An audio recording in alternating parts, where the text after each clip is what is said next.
¿Cómo aplicás la variable de cantidad de personas en Buenos Aires en tu análisis del mercado inmobiliario? Natalicios, migraciones, esperanza de vida, etcétera. ¿O lo considerás una variable importante en la oferta? Pregunta Dan.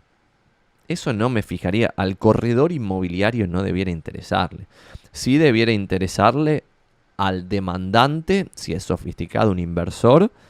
Y ahí sí, y lo veo súper interesante. Y lo único que me fijaría es básicamente lo que vos estás diciendo. La pirámide demográfica, que eso es googleable. Y la evolución de la pirámide demográfica.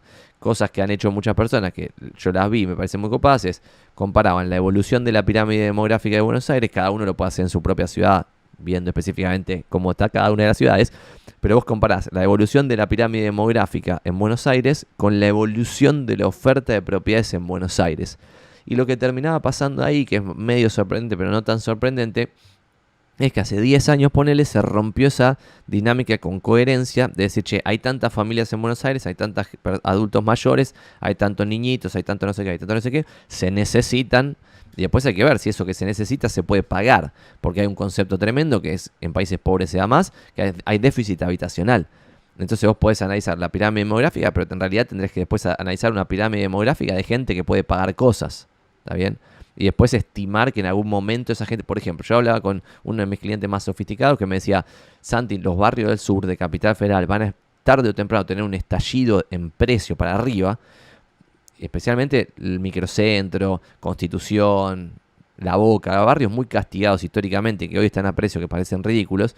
¿Y por qué opinaba él esto? Porque decía, en el primer momento que tarde o temprano debiera pasar, que haya un poco de estabilidad económica y vuelva el crédito hipotecario, y un laburante, por ejemplo, un playero de estación de servicio, un obrero de la construcción, un laburante de a pie, común, que gana el sueldo básico de la economía, pueda acceder a un crédito hipotecario para comprarse una propiedad, ¿vos pensás que esa persona va a seguir queriendo vivir en el tercer cordón de Gran Buenos Aires y venir todos los días a picar ladrillos a el centro? No, va a preferir vivir en Constitución y hacer un trayecto muy cortito, pero no va a pretender tampoco vivir en un monoambiente todo hacinado con toda la familia. Va a pretender un patiecito, una cosita, no sé qué.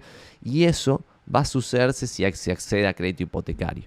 Esa era su teoría. Entonces decía, como estos precios en los barrios del sur están aniquilados, dada la pirámide demográfica del conurbano, no de capital, porque ahí lo interesante que decía este cliente, y te estoy diciendo lo que decía él, no es que yo lo comparta, lo que decía él es que guarda Santi, pues vos estás analizando que siempre hay 3 millones de habitantes en capital y cada vez hay más oferta de propiedades, entonces tu conclusión es que, che, es medio choto, cada vez hay más oferta de propiedades y los 3 millones de habitantes se mantienen hace 5 décadas, pareciera ser que tarde o temprano van a irse al piso los precios, y lo que él decía es, no, guarda, estás analizándolo mal, porque en todo el conurbano tenés una explosión demográfica, es decir, tenés mucha gente joven, que si a esa gente joven en 5 años le ofrece, entre comillas, es decir, el mercado le ofrece un laburo digno y crédito hipotecario, mucha gente va a pretender vivir en capital. Entonces ahí vas a tener una explosión demográfica en los barrios baratos de capital, cosa que históricamente no sucede porque pasan las décadas y Argentina sigue sin crédito hipotecario. Y la única tímido experimento que volvió el crédito hipotecario volvió 2 años y encima con una experiencia que todo el mundo está hablando en contra de ese crédito hipotecario sin entenderlo porque no entienden nada de economía. Sin entenderlo, critican por completo el crédito, que es criticable y yo lo critico, pero desde otro lado, ¿está bien? Critican. Entonces se genera en la sociedad como una perspectiva de, che, está mal que haya habido ese crédito hipotecario. Cuando en realidad la única forma de que los pobres salgan de pobres y pasen a ser clase media es si hay crédito hipotecario. Dense cuenta.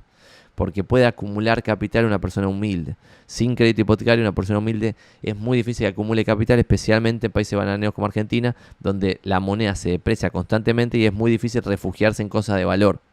Por eso acá, más que en ningún otro lado, prosperan timbas como las cripto, porque es muy difícil preservar el valor de los bienes.